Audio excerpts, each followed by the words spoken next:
Hello guys, hello all of you. हम आपको सूचना सहायक परीक्षा की तैयारी करा रहे हैं, जिसमें कि हम जीके वाला और कंप्यूटर वाला पोर्शन साथ साथ कर रहे हैं। तो जीके वाले पोर्शन में आज हम पढ़ने वाले हैं जन जागरण एवं सामाजिक सुधार हेतु राजनीतिक प्रयास। ठीक है, राजनीतिक क्या क्या प्रयास किए गए हैं समाज को सुधारने के लिए और जन जागरण के लिए, इनके बारे में आज हम जानेंगे। अगर आप सूचना सहायक के अलावा राजस्थान गवर्नमेंट के किसी भी एग्जाम की तैयारी कर रहे हैं तो ये आपके लिए जीके सभी के लिए इम्पोर्टेंट है। आप किसी भी एग्जाम के लिए देख सकते हैं इसे। चलिए शुरू करते हैं। भूटान आंदोलन एवं भूमि सुधार। ठीक है, भूटान आंदोलन और भूमि सुधार के बारे में क्या क्या यहाँ पे दिया गया है।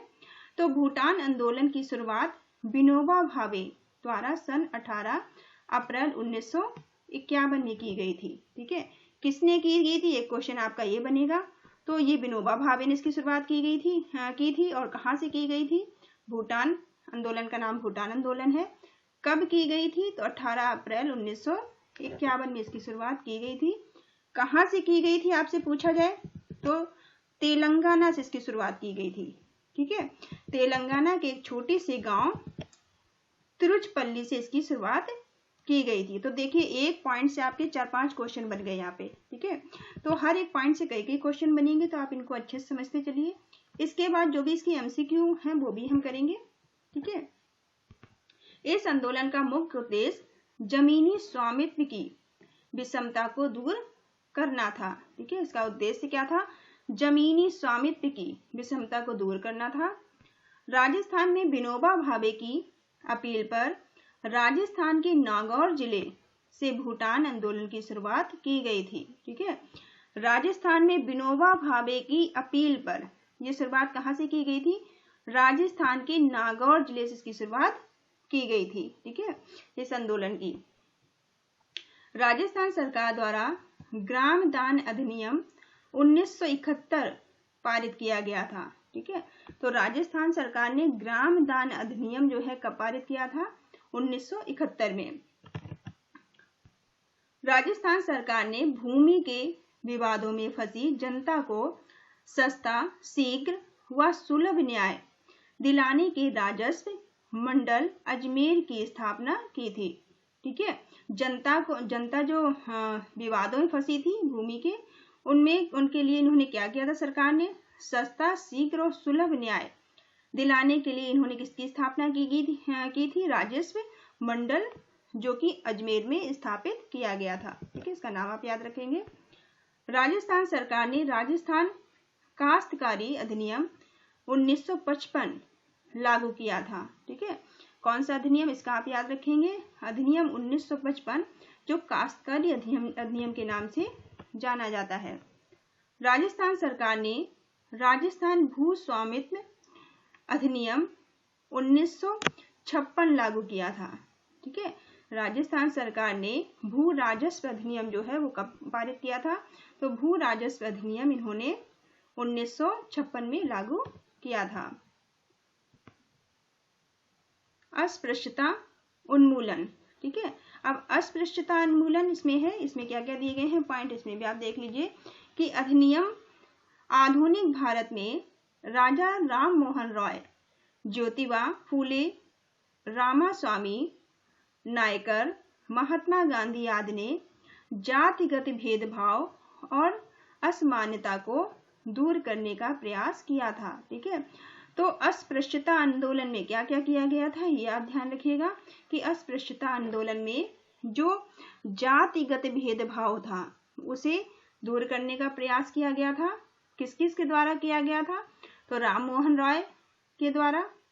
ठीक है, राजा राम मोहन रॉय जानते होंगे आप, ज्योतिबा फूले के द्वारा, और रामास्वामी नायकर और महात्मा गांधी इसमें मुख्य भूमिका में थे। इनके नाम आपको याद रखने हैं। राजस्थान सरकार में भी दयानंद सरस्वती, गोविंद गुरु, मामा वालेश्वर, हरिभाऊ उपाध्याय आदि सभी ने समाज सुधार के रूप में कार्य किया था। ठीक है, इन लोगों ने भी समाज सुधार के लिए कार्य किए थे। समानता लोकतंत्र का आधार है और प्रत्येक व्यक्ति को कानून के समक्ष समान माना गया है। ठीक है।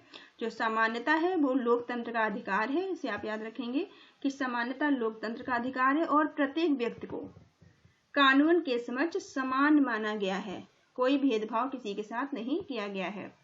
संविधान के अनुसार राज्य किसी भी व्यक्ति के साथ जाति, धर्म, नस्ल, लिंग, वर्ण, जन्म स्थान के आधार पर भेदभाव नहीं करेगा। ठीक है, संविधान में कहा गया है कि आप किसी के साथ भी जाति, धर्म, नस्ल या लिंग, वर्ण और जन्म के आधार पर कोई भी भेदभाव नहीं कर सकते हैं। ये अपराध है कानूनी। संविधान के अनुच्छेद 17 में छुआछूत, अस्पृश्यता को दंडनीय अपराध घोषित किया गया है। ठीक है, तो अनुच्छेद 17 हमें बताता है कि अगर किसी के साथ अस्पृश्यता को अगर जो है उसे दंडनीय अपराध इसमें बताया गया है। ये आप अनुच्छेद 17 याद रखेंगे कि छुआछूत या फिर अस्पृश्यता जो है ये दंडनीय अपराध है। ये किस अनुच्छेद में बताया गया है? अनुच्छेद 17 में। अब राजस्थान सरकार ने भी केंद्र सरकार द्वारा अनुसूचित जाति जनजाति अत्याचार निरोधक कानून 1989 को लागू किया है। ठीक है, राजस्थान सरकार ने भी ये कानून कब लागू किए हैं? 1989 में। और यहाँ पर जो अस्पृश्यता उन्मूलन के लिए भारत सरकार नागरिक अधिनियम संरक्षण जो इन्होंने लागू किया है वो 1955 में लागू किया गया है। ठीक है, अस्पृश्यता उन्मूलन के लिए जो भारत सरकार ने अधिनियम लागू किया है वो कब लागू किया गया है? 1955 में। ठीक है, दोनों पॉइंट आप याद रखेंगे। वर्तमान में सामाजिक न्याय एवं अधिकारिता विभाग मुख्यतः शिक्षा, सामाजिक आर्थिक विकास, अनुसूचित जाति जनजाति, आर्थिक पिछड़ा वर्ग, अन्य पिछड़ा वर्ग, महिलाओं, बच्चों आदि के कल्याण के लिए कार्य करता है। ठीक है, तो अभी वर्तमान में ये जो आपके सामाजिक न्याय एवं अधिकार विभाग है, आधिकारिक विभाग है, ये किस किस फील्ड में काम करता है ये भी आपको याद रखना है। तो शिक्षा, सामाजिक और आर्थिक विकास के मामलों में और अनुसूचित जाति और जनजाति के मामलों में, आर्थिक पिछड़ा वर्ग और अन्य पिछड़ा वर्ग, महिलाओं और बच्चों के कल्याण के लिए ये कार्य करता है। महिला शिक्षा एवं बाल सशक्तिकरण। ठीक है, अब यहाँ पर महिलाओं की शिक्षा के लिए और महिला सशक्तिकरण की बात की गई है। तो महिलाओं की शिक्षा और सशक्तिकरण के बारे में आपको पता होना चाहिए। सबसे पहले पॉइंट बताया गया है कि पंडित जवाहरलाल नेहरू, ये पंडित जवाहरलाल नेहरू का कथन है। इन्होंने क्या कहा है? पंडित जवाहरलाल नेहरू के शब्दों में, आप किसी भी राष्ट्र में महिलाओं की स्थिति को देखकर उस राष्ट्र की हालत बता सकते हैं। ठीक है, तो पंडित जवाहरलाल नेहरू का क्या कहना है कि आप किसी भी राष्ट्र में, चाहे भारत हो या कोई अन्य देश हो, वहाँ जितनी अच्छी महिलाओं की स्थिति होगी उतनी ही ज़्यादा अच्छी स्थिति वहाँ के राष्ट्र की होगी, वहाँ के समाज की होगी। ठीक है, और अगर महिलाओं की स्थिति अच्छी नहीं है तो आप ये देखकर ये जान सकते हैं कि वहाँ का चाहे राष्ट्र हो चाहे समाज हो, उसकी भी स्थिति अच्छी नहीं हो सकती है। ठीक है, तो यही पंडित जवाहरलाल नेहरू ने कहने का प्रयास किया है कि आप किसी भी राष्ट्र में महिलाओं की स्थिति को देखकर उस राष्ट्र की हालत बता सकते हैं। ठीक है, 2011 की जनगणना के अनुसार राजस्थान में महिला साक्षरता दर 52.12% थी। ठीक है, 2011 की जनगणना के हिसाब से यहाँ बताया गया है कि 2011 की जो जनगणना थी उसके हिसाब से महिला साक्षरता दर कितनी थी? 52.12% थी। ठीक है, तो आप ये प्रतिशत आप याद रखेंगे, जो 1951 में 2.51% थी। ठीक है, अब ये देखिए यहाँ 1951 की बात की गई है। ठीक है, 1951 में साक्षरता दर महिलाओं की कितनी थी? 2.51% थी और 2011 में ये 52.12% हो गई है। अब राज्य महिला आयोग, राज्य सरकार द्वारा राज्य महिला आयोग का गठन 15 मई 1999 में किया गया। ये डेट याद रखेंगे आप कि 15 मई 1999 में राज्य सरकार द्वारा राज्य महिला आयोग का क्या हुआ है? गठन हुआ है। वो कब किस डेट में हुआ है? 15 मई 1999 में। राज्य महिला आयोग में एक अध्यक्ष व 3 सदस्य होते हैं। ठीक है, राज्य में महिला आयोग में कितने सदस्य होते हैं आपको पता होना चाहिए कि एक तो अध्यक्ष होता है और 3 इसके सदस्य होते हैं। अध्यक्ष का कार्यकाल 3 वर्ष का होता है। ठीक है, अध्यक्ष कितने समय के लिए होता है? 3 वर्ष के लिए होता है। महिला स्वयं सहायता समूह कार्यक्रम। अब महिला स्वयं सहायता समूह कार्यक्रम में क्या है कि महिला स्वयं सहायता समूह कार्यक्रम के अंतर्गत 10 से 20 महिलाएं स्वयं अपने निर्णय लेकर समूह बनाती हैं। ठीक है, इसमें 10 से 20 महिलाएं जो हैं वो अपने निर्णय स्वयं लेकर वो समूह बनाती हैं। महिलाएं अपनी छोटी छोटी बचतों के माध्यम से स्वावलंबन की प्रवृत्तियां विकसित करती हैं एवं समूह द्वारा निर्मित उत्पादों की बिक्री के लिए सरकार अवसर उपलब्ध कराती है। ठीक है, उनके जो भी उत्पाद हैं उनके लिए सरकार अवसर उपलब्ध कराती है और ये अपनी छोटी छोटी जो बचतों से कार्य अपना करती हैं। महिला घरेलू हिंसा। अब महिला घरेलू हिंसा निरोधक अधिनियम कब पारित हुआ था? 2005 में। ठीक है, महिला घरेलू अधिनियम जिसका नाम है शॉर्ट में निरोधक, ये अधिनियम 2005 में लागू हुआ है। इसमें क्या है कि महिला घरेलू हिंसा निरोधक अधिनियम 2005 महिलाओं को घरेलू हिंसा से संरक्षण और तुरंत सहायता देने के उद्देश्य से भारत सरकार द्वारा यह अधिनियम लागू किया गया है। ठीक है, ये अधिनियम जो है महिलाओं की सुरक्षा के लिए भारत सरकार ने लागू किया है। दूसरा है राजीव गांधी किशोरी सशक्तिकरण योजना। ठीक है, जिसको शॉर्ट में कहते हैं सबला। ठीक है, सबला का फुल फॉर्म भी आपसे पूछा जा सकता है, तो राजीव गांधी किशोरी सशक्तिकरण योजना इसका नाम है। अब इसके में क्या है कि राजीव गांधी किशोरी सशक्तिकरण योजना सबला के अंतर्गत किशोरियों के पोषण और स्वास्थ्य स्तर को सुधारने, सुरक्षा, कौशल विकास एवं तथा सामाजिक मुद्दों पर बेहतर समझ विकसित करने का प्रयास किया गया है। ठीक है, तो सबला के अंतर्गत क्या आता है? सबला के अंतर्गत जो किशोरियां हैं, बच्चियां हैं, उनके पोषण को, उनके स्वास्थ्य को ध्यान में रखा गया है। ठीक है, उनके पोषण और स्वास्थ्य के स्तर को सुधारने का प्रयास किया गया है। उनकी साक्षरता पर जोर दिया गया है। ठीक है, और क्या है? उनकी साक्षरता पर जोर दिया गया है। साक्षरता कौशल का विकास करने पर जोर दिया गया है। उन्हें सामाजिक मुद्दों पर बेहतर उनकी समझ हो, वो अच्छे से निर्णय ले पाए, इस पर भी कार्य किया गया है।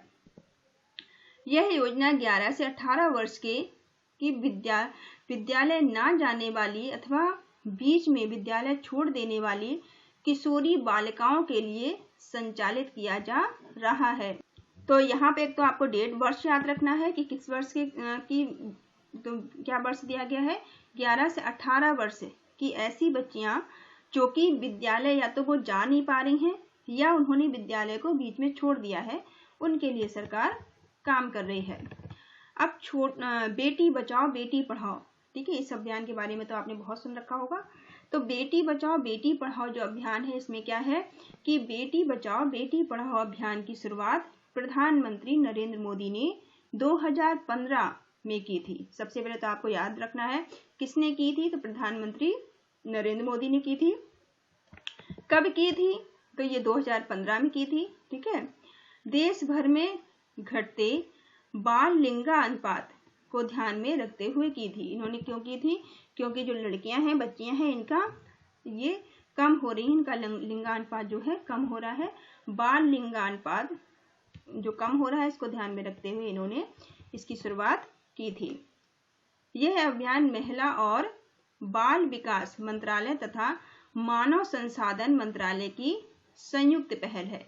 ठीक है, किस किस की संयुक्त पहल है? तो ये महिला और बाल विकास मंत्रालय तथा मानव संसाधन मंत्रालय की संयुक्त पहल है। आपसे पूछा जा सकता है।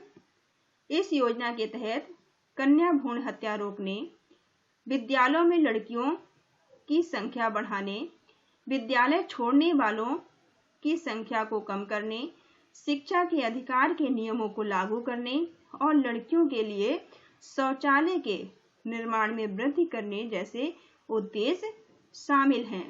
ठीक है, तो क्या क्या उद्देश्य हैं? सबसे पहला इसमें है कि कन्या भ्रूण हत्या को रोका जाए। ठीक है, और जो लड़कियां हैं, कन्याएं हैं, उन्हें विद्यालय जाने दिया जाए, ज़्यादा से ज़्यादा संख्या में विद्यालय जाएं। ठीक है, वो पढ़े लिखें, और विद्यालय अगर वो बीच में छोड़ती हैं तो उन्हें छोड़ने से रोका जाए, ये संख्या कम की जाए कि वो विद्यालय ना छोड़ें। ठीक है, और उनके लिए शौचालय का विकास करना, ऐसे कार्यक्रम इसमें शामिल हैं। अब महिला सशक्तिकरण के लिए कुछ अन्य महत्वपूर्ण कानून। अब महिला सशक्तिकरण के लिए और भी कानून बनाए गए हैं। वो क्या क्या हो सकते हैं? तो हिंदू उत्तराधिकार। ठीक है, हिंदू उत्तराधिकार, दत्तक ग्रहण एवं संरक्षण अधिनियम 1955, संशोधन 2005। ठीक है, जो एक ये कानून जो है हिंदू उत्तराधिकार, दत्तक ग्रहण या एवं संरक्षणता अधिनियम जो कानून है उसमें सुधार किया गया है, जो कि 2056 में बनाया गया था। उसमें 2005 में उसमें कुछ संशोधन किए गए हैं। दहेज निषेध अधिनियम, जो दहेज निषेध अधिनियम है 1961, इसमें क्या है कि दहेज ना लिया जाए। ठीक है, निषेध का मतलब किसी चीज में रोकथाम करना। बाल विवाह निषेध अधिनियम, अब यहाँ पे बाल विवाह निषेध अधिनियम है जिसको कि 1925 में बनाया, तो 1925 में गया था, लेकिन इसका संशोधन कब कब हुआ है आपसे पूछा जा सकता है। तो इसका जो संशोधन है वो एक तो 1986 में हुआ है, और उसके बाद में 2006 में भी इसको संशोधित किया गया है। मतदाता प्रक्रिया, अब मतदाता प्रक्रिया क्या है? तो मतदाता प्रक्रिया के अंतर्गत ईवीएम मशीन के बारे में आपने सुन रखा होगा। ईवीएम इलेक्ट्रॉनिक वोटिंग मशीन होती है जिसके द्वारा अधिनियम अधिकतम 16 उम्मीदवारों को मतदान किया जा सकता है। ठीक है, जो आपकी इलेक्ट्रॉनिक वोटिंग मशीन है इसके द्वारा क्या हो सकता है? 16 उम्मीदवारों को मतदान किया जा सकता है, 16 उम्मीदवारों का। और इसमें इस मशीन के अंतिम बटन, इस मशीन का जो अंतिम बटन है उसका नाम क्या है? नोटा। ठीक है, इस मशीन के जो ईवीएम मशीन है इसका अंतिम बटन का नाम आपको याद रखना है, इसके अंतिम बटन का नाम नोटा है। अंतिम जो इसका विकल्प है वो क्या है? नोटा है। इस प्रक्रिया में मतदान केंद्रों का निर्धारण, मतदाता सूची का प्रकाशन, उम्मीदवारों की सूची, ईवीएम को चुनाव हेतु तैयार करना आदि शामिल है। प्रत्येक मतदाता केंद्र के लिए जिला निर्वाचन अधिकारी कलेक्टर द्वारा एक मतदान दल का गठन किया जाता है। तो मतदान दल का गठन कौन करता है? ये जिला निर्वाचन अधिकारी, जिसे कलेक्टर कहा जाता है, ये करता है। मतदान दल में एक पीठासीन अधिकारी व अन्य मतदान अधिकारी होते हैं। ठीक है, इसमें एक तो पीठासीन अधिकारी होता है और दूसरे अधिकारी भी होते हैं। मतदान केंद्र में प्रवेश करते समय मतदाता के नाम का मतदाता सूची में शामिल किया जाता है। जो मतदाता का नाम है उसे मतदाता सूची में शामिल किया जाता है। उसके बाद मतदाता के बाएं हाथ की तर्जनी उंगली पर अमिट स्याही लगाई जाती है। स्याही आपसे पूछी जा सकती है, तो कौन सी स्याही लगाई जाती है? उसकी उंगली पर अमिट स्याही लगाई जाती है। मतदाता रजिस्टर में उसके हस्ताक्षर करने के बाद जो ईवीएम मशीन है उस पर वोट डालने के लिए मतदान जो केबिन होती है उसमें प्रवेश किया जाता है। ईवीएम मशीन का बटन दबाकर मतदाता गुप्त रूप से अपना वोट डालता है। इस प्रकार मतदान प्रक्रिया पूर्ण हो जाती है। आजकल ईवीएम के साथ वीवीपीएटी, आप इसका भी नाम याद रखेंगे कि ईवीएम के साथ और क्या है? वीवीपीएटी, जिसका फुल फॉर्म क्या है? Voter verifiable paper audit trial. ठीक है, आपको इसको याद रखना है, वोटर वेरीफाइबल जो पेपर ऑडिट ट्रायल का भी उपयोग किया जाता है। तो आजकल क्या है? दोनों मशीनों का उपयोग किया जाता है। वीवीपीएटी एक प्रिंटर युक्ति है। BBPF क्या है? BBPAT क्या है? एक प्रिंटर युक्ति है, ठीक है, जिसमें EVM के बैलेट यूनिट व कंट्रोल यूनिट से जोड़ा जाता है। जो EVM है मशीन, उसके बैलेट यूनिट और कंट्रोल यूनिट से जोड़ दिया जाता है। मतदान होते ही प्रिंटर द्वारा एक बैलेट पर्ची प्रिंट होती है, ठीक है। जैसे आप EVM में मतदान करेंगे, वैसे ही जो BBPAT मशीन है वो आपको एक बैलेट पर्ची उपलब्ध करा देगी, प्रिंट करके दे देगी, जिस पर उम्मीदवार का क्रमांक, नाम व चुनाव चिन्ह अंकित होते हैं। यह मशीन पर्ची निकालने में 7 सेकंड का समय लेती है। कितना टाइम लेती है आपसे पूछा जा सकता है, तो ये 7 सेकंड का समय लेती है। BBPAT से संबंधित रिटर्निंग अधिकारी अपने सम्मुख उम्मीदवार या उसके प्रतिनिधि की उपस्थिति में EVM के मतों की गणना करवाता है तथा परिणाम की घोषणा करता है। अब सुव्यवस्थित मतदाता शिक्षा और निर्वाचक सहभागिता स्वीप कार्यक्रम में 2 मुख्य उद्देश्य हैं, ठीक है। इस योजना को भी आपको याद रखना है कि सुव्यवस्थित मतदाता शिक्षा और निर्वाचक सहभागिता स्वीप कार्यक्रम के भी 2 उद्देश्य हैं। वो क्या क्या उद्देश्य हो सकते हैं? सूचित मतदान, ठीक है, पहला क्या है? सूचित मतदान, निष्पक्ष व नीतिपरक मतदान, ठीक है, इसका क्या उद्देश्य है? निष्पक्ष व नीतिपरक मतदान, ताकि मतदान जो है वो कैसे मतदान हो, एक तो निष्पक्ष हो और वो नीतिपरक हो। यही उद्देश्य किसका है? ये सूचित मतदान का उद्देश्य है। दूसरा है सूचित मतदान, ठीक है, इसका उद्देश्य क्या है? जागरूकता के साथ मतदान, ठीक है। दूसरे का उद्देश्य क्या है कि जो मतदान है वो कैसे किया जाए? जागरूकता के साथ किया जाए। सूचना का अधिकार अधिनियम। अब सूचना के अधिकार अधिनियम के अंतर्गत क्या आता है कि राजस्थान के राजसमंद जिले में भीम तहसील, ठीक है, राजस्थान के जो राजसमंद जिला है उसमें भीम तहसील के देवडुंगरी गांव में मजदूरों एवं किसानों द्वारा अपनी मजदूरी से संबंधित सरकारी रिकॉर्ड जैसे हाजिरी और भुगतान रजिस्टर की प्रतियां मांगने के लिए संघर्ष, ठीक है। दूसरा पॉइंट है इसमें कि इस मांग के आधार पर सन 2000 में राजस्थान सूचना का अधिकार कानून बनाने वाला राज्य का भारत पहला राज्य बना है, ठीक है। तो ये सूचना का अधिकार जो कानून है बनाने वाला राजस्थान 2000 में बना है राजस्थान में ये कानून, जो कि भारत का पहला राज्य भी है। जनता की भावना को स्वीकार करते हुए भारत सरकार ने सूचना का अधिकार अधिनियम 2005 बनाया है, ठीक है। और भारत सरकार ने इसे कब बनाया है? ये 2005 में इस अधिनियम को भारत सरकार ने बना दिया है, सूचना के अधिकार अधिनियम को। इस कानून के माध्यम से आम आदमी या जो भी आम व्यक्ति है वो सरकार अथवा किसी भी सरकारी विभाग से सूचना प्राप्त कर सकता है। आप किसी भी गवर्नमेंट डिपार्टमेंट से कोई भी सूचना आप मांग सकते हैं, ले सकते हैं, और ये आपको अधिकार है। निःशुल्क और अनिवार्य बाल शिक्षा अधिनियम, ठीक है। अब यहाँ पे जो निःशुल्क और अनिवार्य बाल शिक्षा अधिनियम जो लागू किया गया है, अधिकार अधिनियम, इसके अंतर्गत क्या क्या आता है? इसमें एक तो निःशुल्क और अनिवार्य बाल शिक्षा अधिनियम, अधिकार अधिनियम शिक्षा को सरल एवं सुलभ बनाने के उद्देश्य से भारत सरकार द्वारा अधिनियम 2009 लागू किया गया है, ठीक है। अधिनियम 2009 में ये लागू किया है भारत सरकार ने, ताकि जो बच्चों की शिक्षा है, ठीक है, बच्चों की शिक्षा का अधिकार है, उन्हें आसान बनाया जा सके, सरल और सुलभ बनाया जा सके।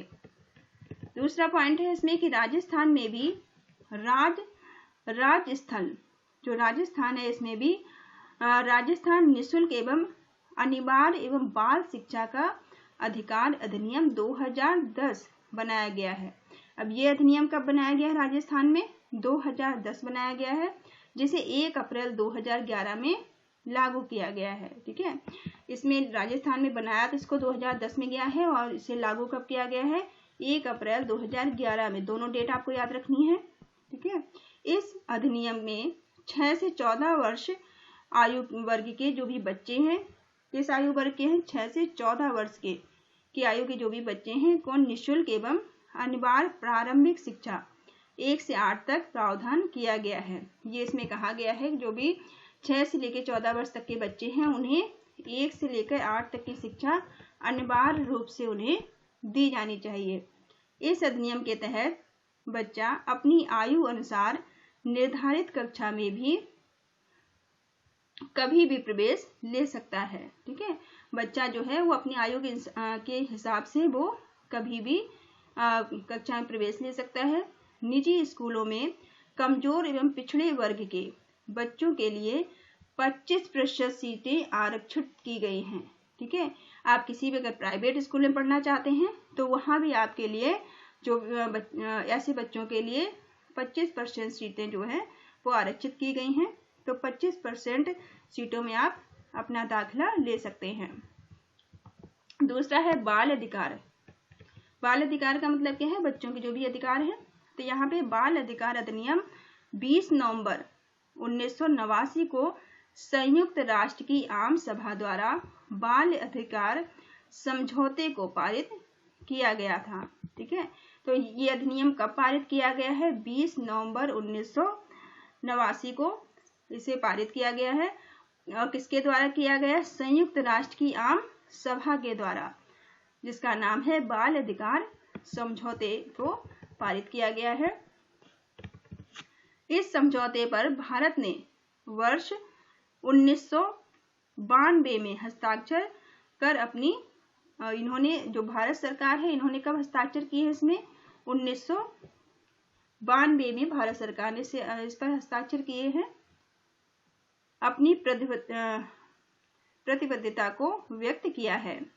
बच्चों के अधिकार 4 मूल सिद्धांतों पर आधारित हैं। अब बच्चों के जो अधिकार हैं वो कितने मूल सिद्धांतों पर आधारित हैं आपसे पूछा जा सकता है। तो इनके 4 मूल अधिकार हैं। कौन कौन से अधिकार है? जीने का अधिकार, ठीक है, सुरक्षा का अधिकार, विकास का अधिकार और सहभागिता का अधिकार। तीनों के नाम आपको याद रखने हैं कि जीने का अधिकार, सुरक्षा का अधिकार, विकास का अधिकार और सहभागिता का अधिकार, ये बच्चों के अधिकार हैं।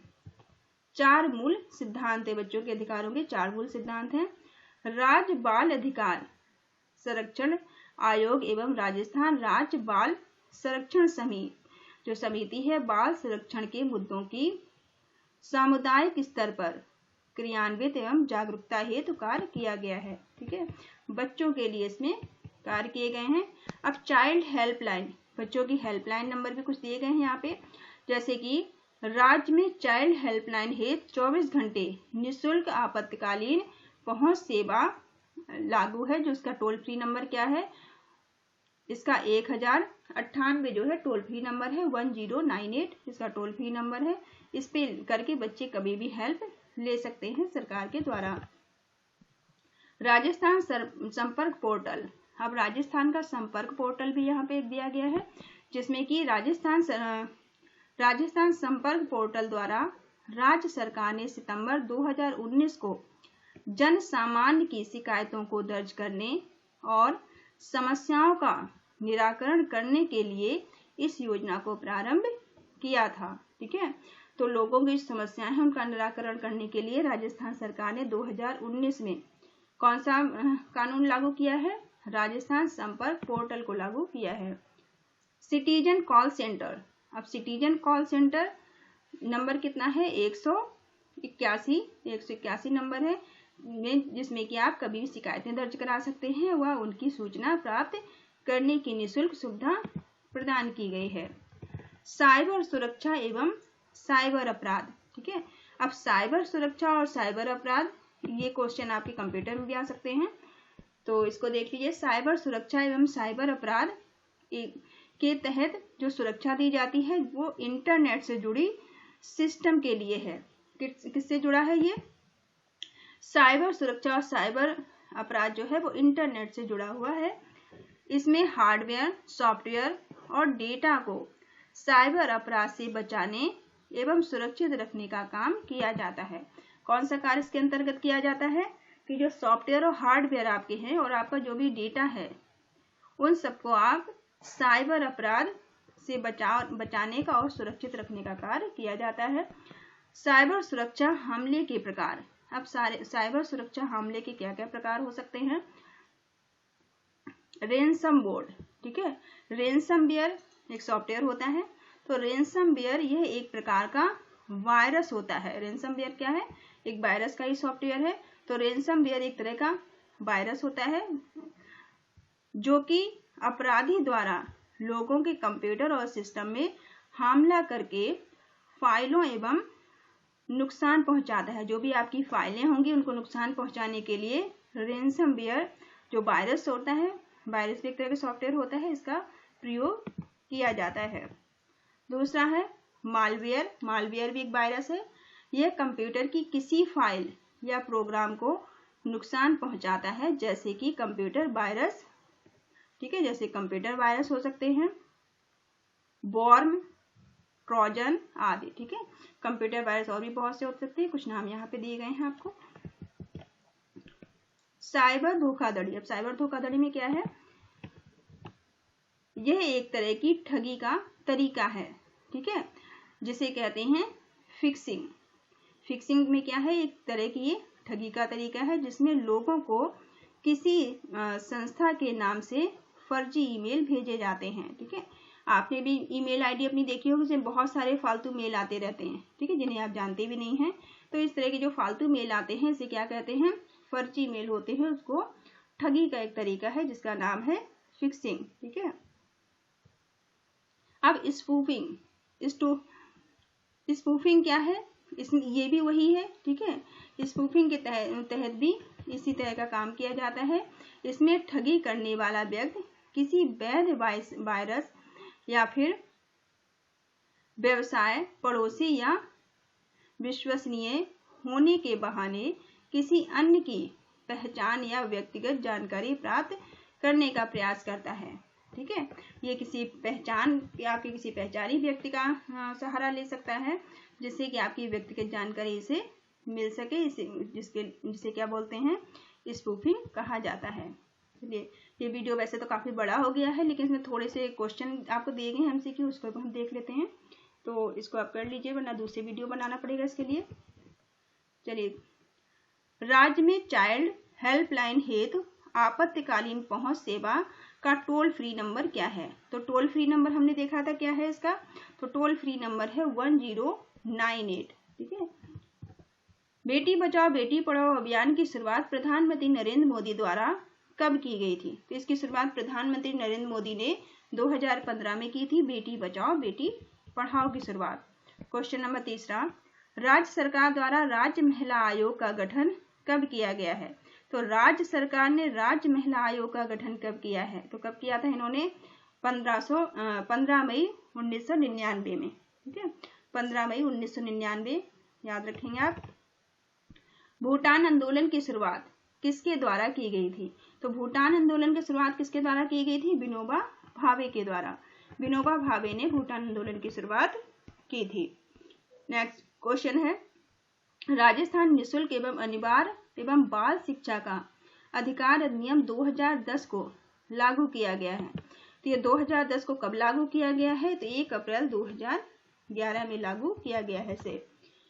क्वेश्चन नंबर नेक्स्ट है, राजस्थान निःशुल्क एवं अनिवार्य एवं बाल शिक्षा का अधिकार अधिनियम 2010 के तहत निजी स्कूलों में कमजोर एवं पिछड़े वर्ग के बच्चों के लिए कितने प्रतिशत सीटें आरक्षित की गई हैं।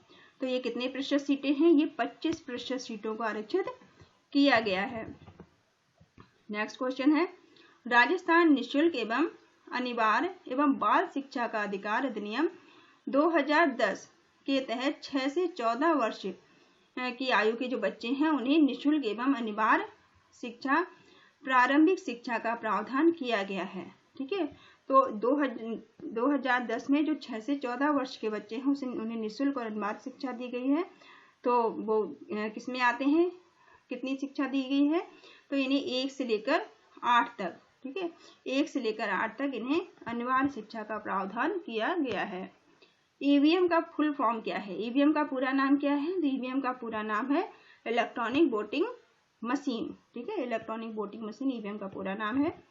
नेक्स्ट क्वेश्चन है, किस वर्ष में राजस्थान सूचना का अधिकार कानून बनाने वाला राज्य का पहला राज्य बना है? तो राजस्थान सरकार जो है ये पहला राज्य बना है किसका? सूचना का अधिकार कानून बनाने वाला, क्योंकि इन्होंने ये कानून बनाया था 2002 में। ठीक है, इन्होंने ये कानून 2002 में बनाने वाला भारत का पहला राज्य राजस्थान बना है, जिसी को जो कौन सा अधिकार कानून है? सूचना का अधिकार। ठीक है, क्वेश्चन नंबर 10, नवंबर 1989 को संयुक्त राष्ट्र की आम सभा द्वारा बाल अधिकार समझौते को पारित किया गया, जिसमें कि बच्चों को कौन से अधिकार 4 मूल सिद्धांतों पर आधारित हैं? तो कौन कौन से 4 मूल सिद्धांत हमने देखे थे? तो इसमें 3 तो दिए गए हैं। ठीक है, जीने का अधिकार, सुरक्षा का अधिकार और विकास का अधिकार। ठीक है, तो ये सभी शामिल है। एक और है जिसे आप देख लीजिएगा। क्वेश्चन नंबर 11, राजस्थान सरकार द्वारा ग्राम दान अधिनियम कब पारित किया गया था? तो ग्राम दान अधिनियम राजस्थान सरकार ने कब पारित किया है? ये 1971 में पारित किया है। क्वेश्चन नंबर 12, राजस्थान सरकार द्वारा राजस्थान काश्तकारी अधिनियम कब पारित किया गया है? तो राजस्थान काश्तकारी अधिनियम जो है वो 1955 में लागू किया गया है। क्वेश्चन नंबर 13, भारत सरकार ने नागरिक अधिनियम संरक्षण अधिनियम कब लागू किया है? ठीक है, तो भारत सरकार ने नागरिक अधिकार संरक्षण अधिनियम कब लागू किया है? तो ये भी इन्होंने 1955 में ही लागू किया है। क्वेश्चन नंबर 14, राजस्थान सरकार ने भी केंद्र सरकार द्वारा अनुसूचित जाति जनजाति अत्याचार निरोधक कानून को कब लागू किया है? तो राजस्थान सरकार ने कब लागू किया है? ये 1989 में लागू किया है। ठीक है, क्वेश्चन नंबर 15, महिला घरेलू हिंसा जिसका नाम है निरोधक अधिनियम कब पारित किया है? तो महिला घरेलू हिंसा जिसका नाम है निरोधक इन्होंने लागू किया है 2005 में। क्वेश्चन नंबर 16, निष्पक्ष व नीतिपरक मतदान निम्न में से कौन सा है? तो निष्पक्ष और नीतिपरक जो मतदान है वो कौन सा है? वो सूचित मतदान है। ठीक है, इसका नाम है सूचित मतदान। चलिए, ये वीडियो काफी वैसे बड़ा हो गया है, लेकिन आप इसको देखिएगा। Thank you all of you, thank you for watching.